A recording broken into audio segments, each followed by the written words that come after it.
the song just echoed throughout the Capitol of the anthem, and the legislators were debating a bill. They heard it and they all stopped. They put their hands on their hearts and they listened. Even though we weren't physically present in the legislative chamber, they heard us loud and clear. There were families all over the Capitol, and that made a huge impact on the legislators.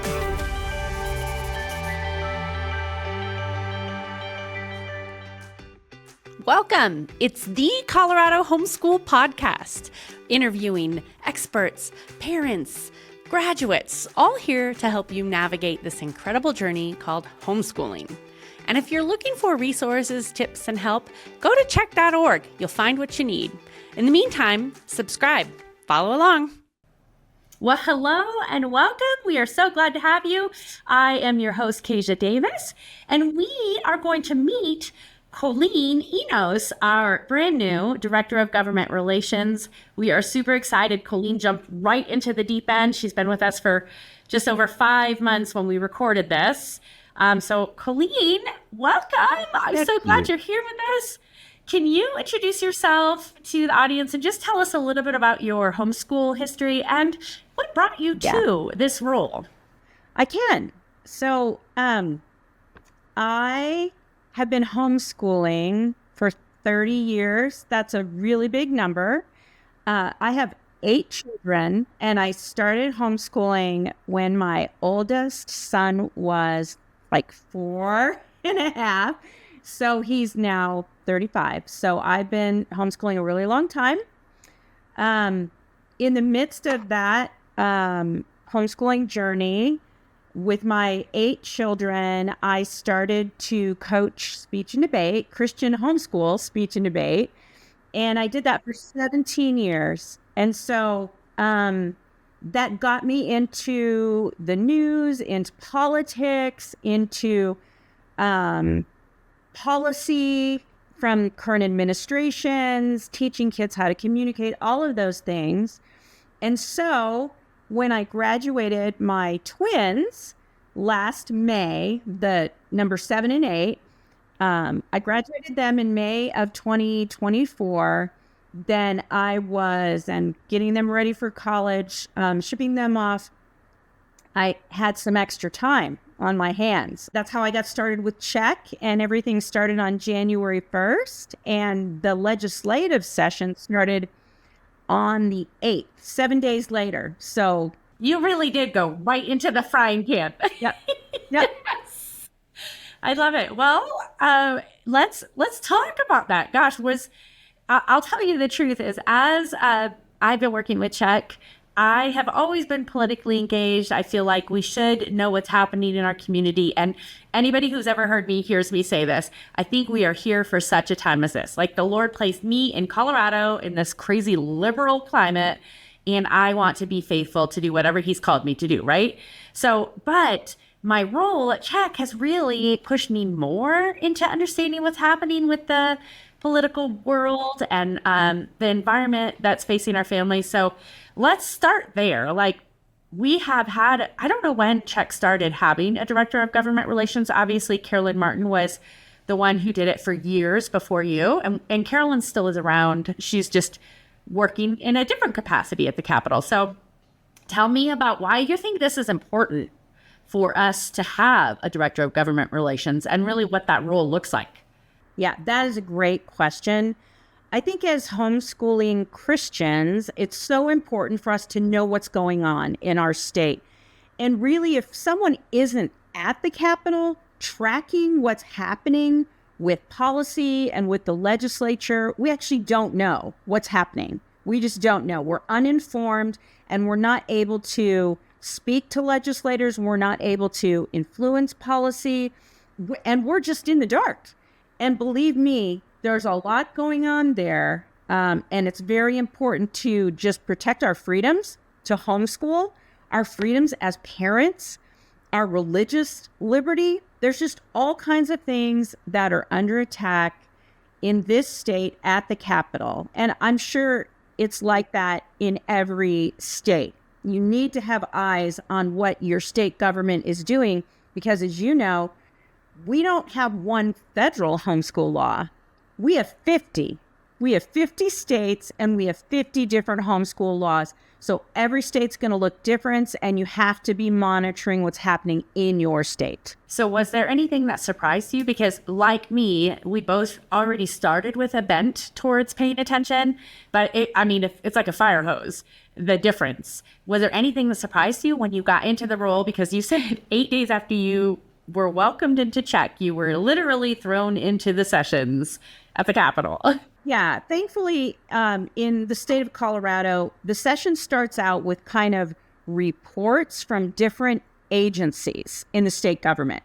So it's called the SMART Act, but they start the session by kind of coming before all the committees and saying, this is what's been happening in education. This is what's been happening in the Department of Health. So they kind of give an overview. And so that's helpful to kind of understand at least where they're coming from. But then when they start introducing bills, which several of them are introduced on the first day, I guess I didn't realize just how many there are.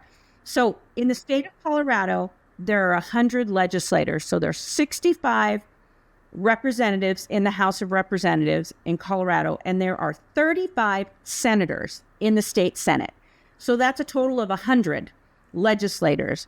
I believe they're each allowed to introduce 5 bills, and then some have some extra leeway depending on the party that they're with and just their position in the legislature, if they're the speaker or the president, or if they have a special position.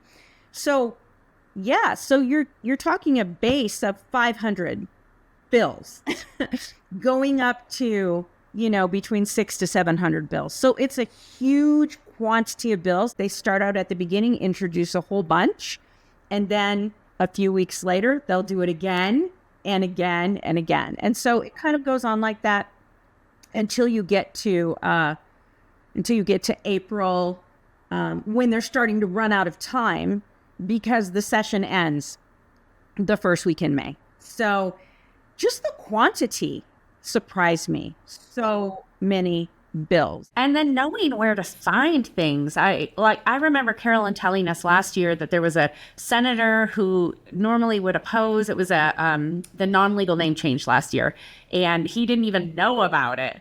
So because of that volume, that's why I always say that in a lot of ways, you are like the watchman in Ezekiel. Like, you get to pay attention and sound the alarm, because it's overwhelming. How does one person follow it? God. You really can't, right? Yeah, that's true. Praise the Lord. He's sovereign. Yes, Jesus. We call on Jesus to, let us do what we need to do. But it's overwhelming. There's so many. And it makes sense to me that the legislators don't know every single thing.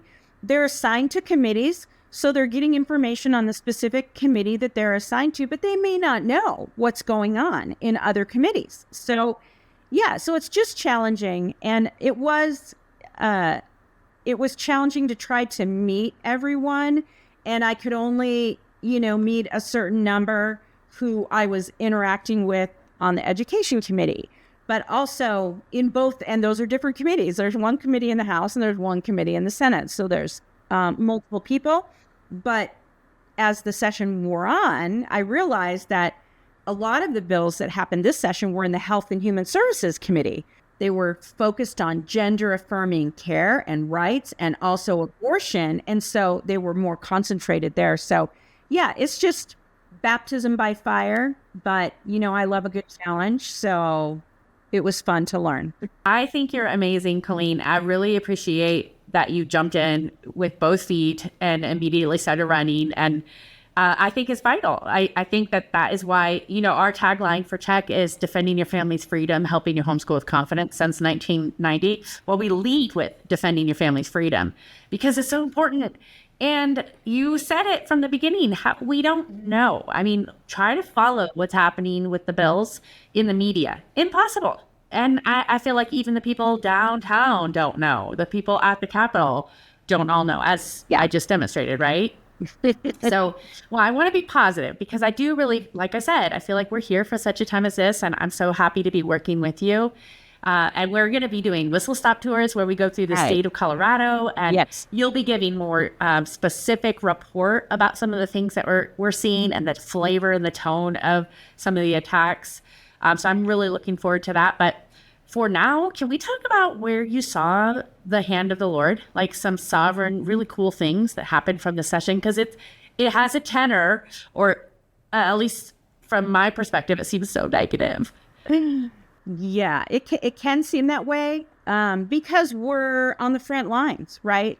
So just if you think of it as we're in a spiritual battle, the people on the front lines are the ones seeing the attack, right? So that's what I'm doing. That's what CHEC is doing, is we're looking at that. So we're seeing the direct attack. So I would say, though, we had some big bills come up where we really had to pull together, and specifically in regards to HB 1312, the legal protections for transgenders bill. We saw a lot of groups come together. We saw pastors stand up, and Colorado Parents Advocacy Network stood up. There were several groups that kind of banded together, focus on the family, heritage, that came together to stand against some of these attacks. That was so encouraging to see people standing up together and finally feeling like, yeah, we have a voice and we can be united on this issue and talk about the truth of God's creation and his biological reality, that there are two sexes. He created them male and female, he says in Genesis 1. So that was really encouraging. And I feel like the Lord brought that all together. So yes, everybody pray for us. We covet your prayers, but God is big and he can do big things, and he can do big things in Colorado, and he loves Colorado, and he loves Colorado family, and he is standing there ready to help. I love that. I have a good friend every single time we talk and we're talking about some terrible situation or something bad. She ends with, but God. And that says enough. He is so good and he is sovereign. So, and we talked about this because a part of your job is you send out the legislative updates, you send out prayer requests and blog emails, and try to keep people informed. So talking to the regular homeschool mom that maybe it feels a little confused by this whole process or intimidated by this process, how do you exhort them to, I mean, you already said one thing, so obviously pray, but what is a little thing that we can do that is significant, that makes a difference? Okay, I can give you a few things. So first of all, with CHEC, we have Meet Your Legislator Day, which is earlier in the year. So usually in February, just so that you can come and meet your legislators. Who are they? So they can see your family, so you can just chat with them. So that's a good way to meet them. In addition to that, we have the Day at the Capitol. The Day at the Capitol, the Homeschool Day at the Capitol, is huge. It's huge. It makes such an impact on the legislators. And let me just tell you a little story about Day at the Capitol. So at the beginning of the rally at the Day at the Capitol this year, we had someone sing the national anthem. And the session was still going on. So there were people in the House of Representatives that were meeting during that time. And the song just echoed throughout the Capitol of the anthem. And the legislators were debating a bill. They heard it and they stopped. They stopped everything they were doing and they said, we need to stop and listen to this. And they all stopped. They put their hands on their hearts and they listened. So even though we were on the Capitol steps outside, they heard the anthem being lifted up and they stopped and listened and gave respect to that. And so even though we weren't physically present in the legislative chamber, they heard us loud and clear. There were families all over the Capitol, and that made a huge impact on the legislators. But I would say right now, if you're a homeschooling mom, it's the summer, right? So this is a great time for you to find out who is my state representative? Who is my state senator? You know that our governor is Governor Polis. So this is the time to find out who that person is, because they're going to be the same person until we have another election. So look up what district you're in the House, what district you're in the Senate, find out who that person is. And they have town hall meetings during the summer that you can attend or you could listen to. And so this is the time to maybe go to that, or if they have a video option, listen to that and just tell them what's important to you. So the more connections they have with you personally, then when we have issues come up during the session, you can call them, you can email them, and you can say, I met you here, and this is what I'm concerned about. Relationships matter, as all you homeschool moms know, with your kids. Relationships matter. So if you have a relationship or some semblance of a relationship with a legislator, that matters. You have more influence, you have more impact. And you can do that today. You don't have to know anything, just you can Google it. That is so good. I don't know if you could see me. I'm taking notes because we like to link some show notes, some resources that we talked about. I'm going to see if we can link that anthem because there's a video of it, like on the floor. It was pretty cool. It's really mid-sentence. Cool. It was like, stop, and you can kind of hear it in the background, even on the video. That's amazing. Very cool. That is the Lord. That is God doing something. And so let's not, let's give the praise where it's due, and that's to God. Yeah.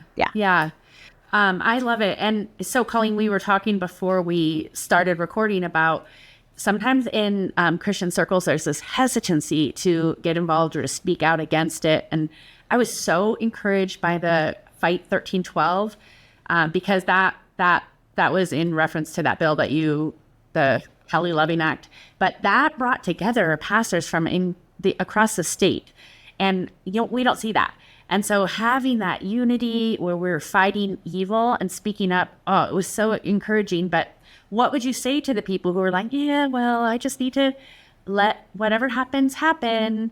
What is your sorry? And that was so condescending almost. I don't mean to sound condescending, but how do you talk to those people? So I think there are many Christians who believe that if you're involved with politics or things that are political, that it's dirty, and it's that Christians shouldn't be involved in that.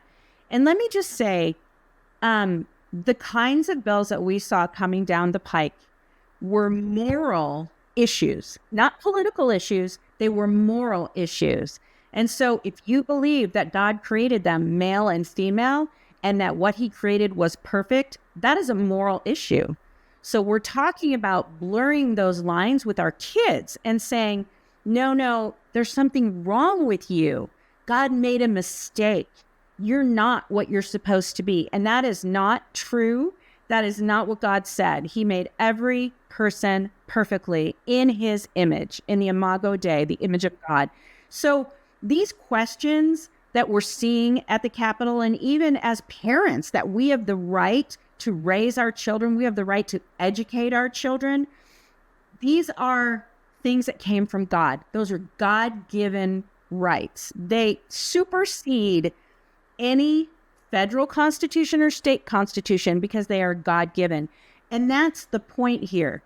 What we're talking about is against God. And so I think that people believe that we have to be more tolerant or we have to be more forgiving. We can be all of those things and speak the truth.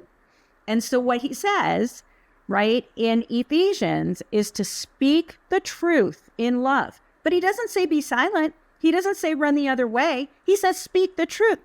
If we don't speak the truth, who's going to? Like, we have access to the truth because Jesus said, I am the way, the truth, and the life. If we don't speak it, who's going to speak it? We are called to speak the truth in love, and yes, to influence our government for good. We're supposed to be the salt and the light of the earth.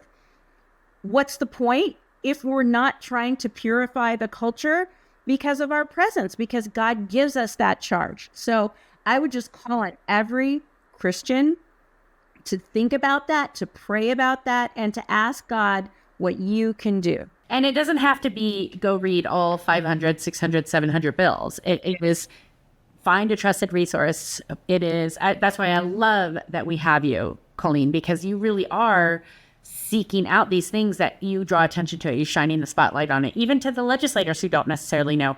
And like you said, these things were hidden in other, I mean, I think last year, one of the bills was hidden in like a foster care thing. And again, it's these moral issues. But have you ever heard of Ali Bestaki? She does a political podcast, but she says all the time, politics matter because policy matters. And that is what we're talking about, is speaking up. And I mentioned the Ezekiel verse of the watchman. There is a strong accountability, even a harsh accountability to watchmen who don't sound the alarm. And that's what we're called to do, is to go, danger, danger, danger. Like, that's our job, right? And so it's my job to look through the bills, but you need to know that they can change. So when they're introduced originally, I'll look through the bills and I'm like, I don't think that's an issue. I don't think that's an issue. And then halfway through the session, once they go through a committee, they can be amended and change. So something that wasn't an issue can become an issue, and something that is an issue maybe ends up not being as much of an issue. So things are not static, right? They're very fluid and they change. And that's why it's just so important to stay involved. You should be a member of the Homeschool Freedom Team. You should sign up for the prayer updates and the legislative updates just to be informed. Because remember, policies in the state of Colorado govern your life. That's how you have to live your life, because those are the laws that are enforced in this state. So it's very important for you to know and understand at least what's going on here. Yeah, so important. And I've heard that said before too. Well, it doesn't impact me. I'm homeschooling. My kids are not in public school, so I don't exactly. So particularly, we heard that a lot when we were talking about the HB 251312. When I was talking to people who were homeschooling, they're going, well, why does this impact me? What would you say to that? Why does that impact them? Yeah, I would love to tell you why that impacts you, because the bill and the law as it's passed, now it was changed, but it was passed and Governor Polis signed it into law on May 16th.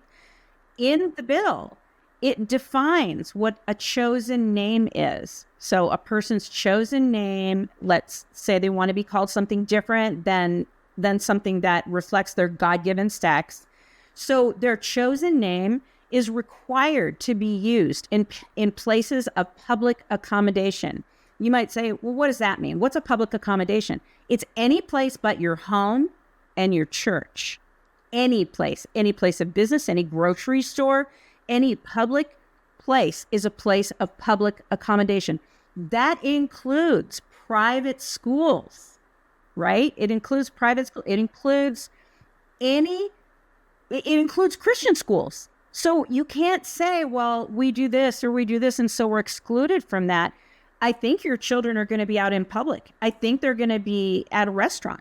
I think you're going to be at these places. These are public accommodation places, hotels, camps, the YMCA. So right now we have lawsuits happening because it is so wide reaching. So it's going to affect every part of your life. It's not just for kids in public school. This is our entire society. The culture war is real, and it's here, and it's in Colorado, right? And we need to fight it. Yeah. Last year at our Rocky Mountain Homeschool Conference, George Barna was one of the keynote speakers, and he shared a statistic that was just a little heartbreaking, that basically only 4% of our nation are Bible-believing disciples of Christ. I guess he kind of refined it, because I think it was 60-some percent, 62%, down to 4% when you consider they believe the Bible and you made some basic theological things that you need. And I was discouraged by that, but he closed by saying, God is in the business of using the remnant. And that is how I feel about being in Colorado, being wherever, even in our little small, maybe large homeschool family of 8 kids. Me or mine, I just have 2. But our remnant can be used by God because it's Him. And that is, I always try to lead people with that. Like, don't be discouraged. There is no pit so deep, God isn't there. Right?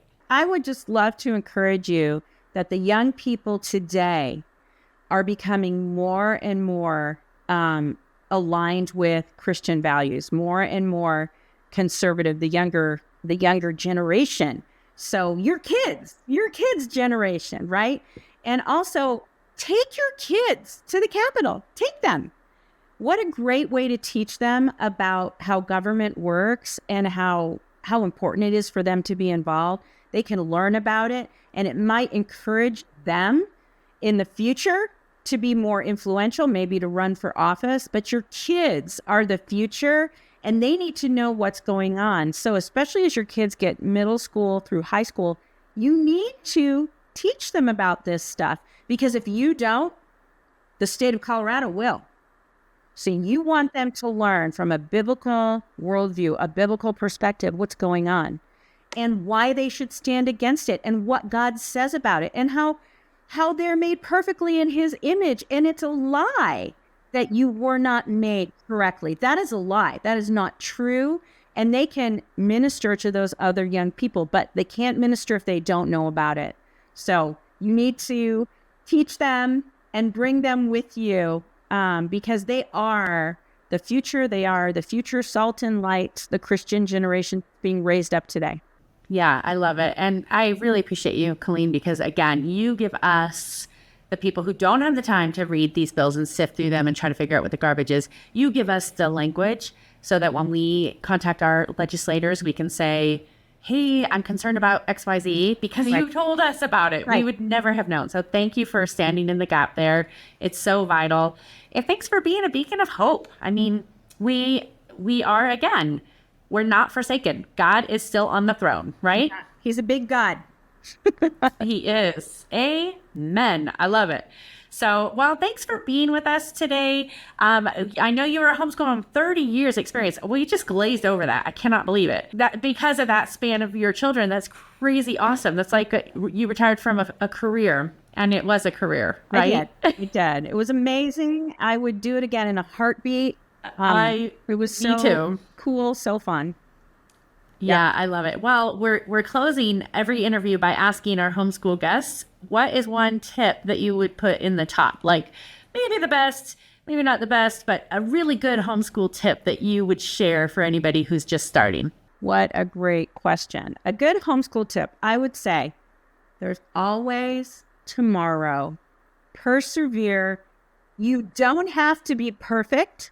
You don't have to hit every page, every problem, every piece of curriculum. That you don't need to feel like a failure. The fact that you are pouring into your children biblical truth, that you're pouring in historical truth, that you're teaching them, that you're so involved, that you're taking that time to do it, that relationship is going to be like that for the rest of your life. So don't give up. Keep on, persevere, and just know that God has new mercies every morning for you as a homeschooling mom with your kids. That is so good. That's a great way to end, Colleen. Thank you. And for those of you who are in more remote areas outside of the Front Range, we're going to be doing whistle stop tours so you can meet both Colleen and I as we go out to the Western Slope and to the mountain regions and all those fun things. So thank you for being with us today, Colleen. You bet.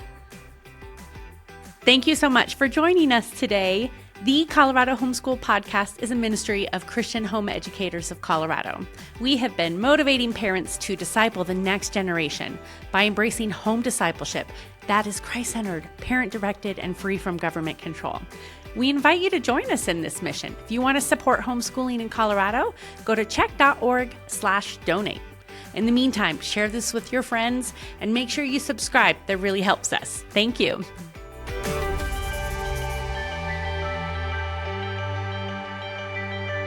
Brought to you by thepodcastupload.com, empowering faith-driven voices.